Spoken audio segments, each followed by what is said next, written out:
Hello, everyone. Good morning, good evening, and welcome. And thank you so much for joining us for the second Wave Financial and OSL Digital Asset Perspectives series. We have an incredible lineup of speakers for you today, and we're so pleased to have so many people joining us from all over the world.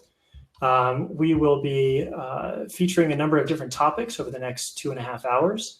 And first, we will have Dave Chapman, Managing Director at OSL, giving us some introduction remarks here. Good morning, good afternoon, and good evening. Thank you for joining us today in what will certainly be an interesting and lively discussion. As Henry alluded to, I am Dave Chapman. I'm an Executive Director of BC Group, Asia's only audited, listed, and insured digital asset firm. And it's also the parent company to OSL, the region's leading digital asset platform for trading, custody, and SaaS products and services. It's an absolute privilege to have the opportunity to provide the opening remarks for today's event. Before we begin, though, I would like to take a moment to reflect upon today's theme, the future of Asia's capital markets. It's fantastic to think that even during these unprecedented times, we've managed to link together hundreds of people from different countries and backgrounds to discuss a topic that is more relevant today than ever before. And what we've learned over the past several months as we've navigated these extraordinary business and social circumstances is that technology and innovation are critical tools that help us drive forward in the face of adversity. And this is what we're seeing in capital markets now more than ever. Technology and innovation, whether it be in public or private sector, it's really what's building the future as we speak today.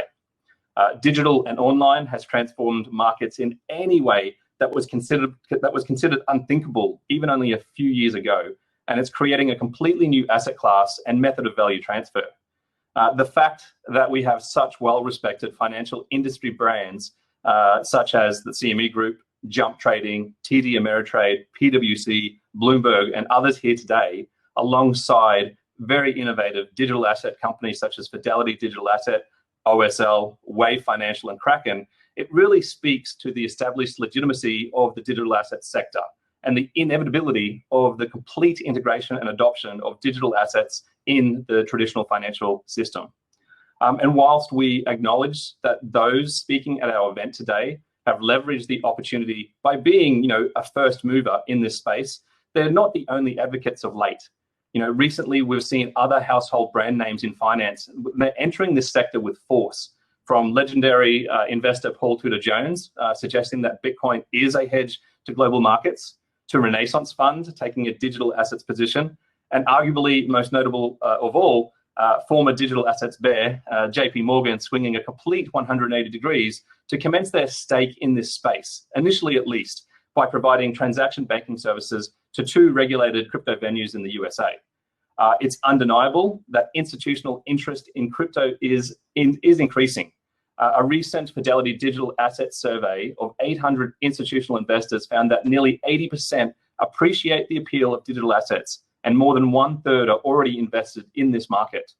Similarly, at OSL, we broke our monthly trading volumes and highest number of active clients in the super volatile month of March, but then again breaking that record only 2 months later in May of last month.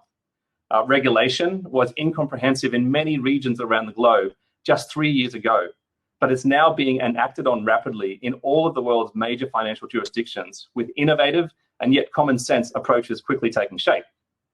The existing digital assets ecosystem, which had been widely criticized in the past for vulnerabilities and lack of security, has greatly matured. The integration of quality custodians, robust security, AML, KYC, and other compliance and security protocols are being ratified for industry standards and mandatory conformity. The debate is no longer about when or why, but how. Digital assets are the future of capital markets, and that future is now. Asia has proven itself to be the center of global growth in digital assets and blockchain technology, and the region clearly leads in terms of usage and investment in digital assets, blockchain job growth, and technological innovation.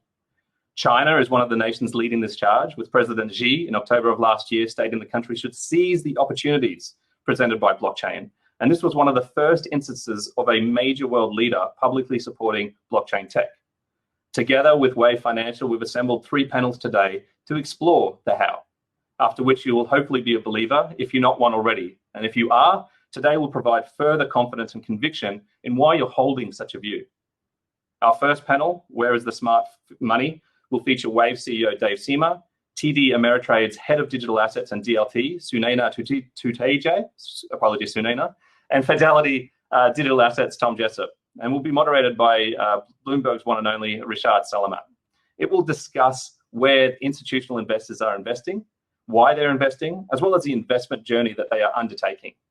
Our second panel, Myth Busting, Are You in Your Own Way, includes King & Wood Malleson's partner, Ursula McCormack, PwC partner and crypto leader Henry Aslanian, and Kraken Digital Asset Exchange Chief Legal Officer Marco Santori.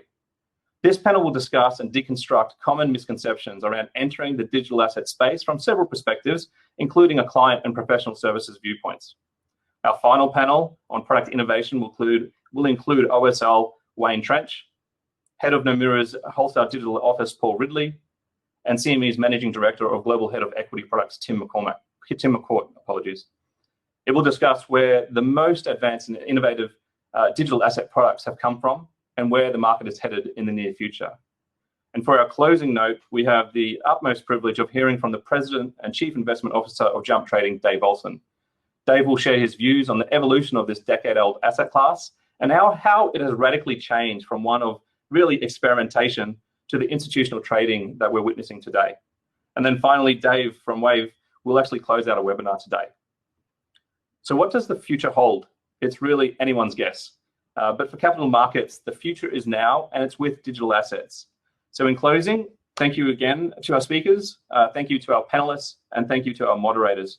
And of course, thank you to the thousands of guests who registered their interest in this event, and thanks to those who have provided us with their time and attention for what will be a fantastic 2 hours. Thank you.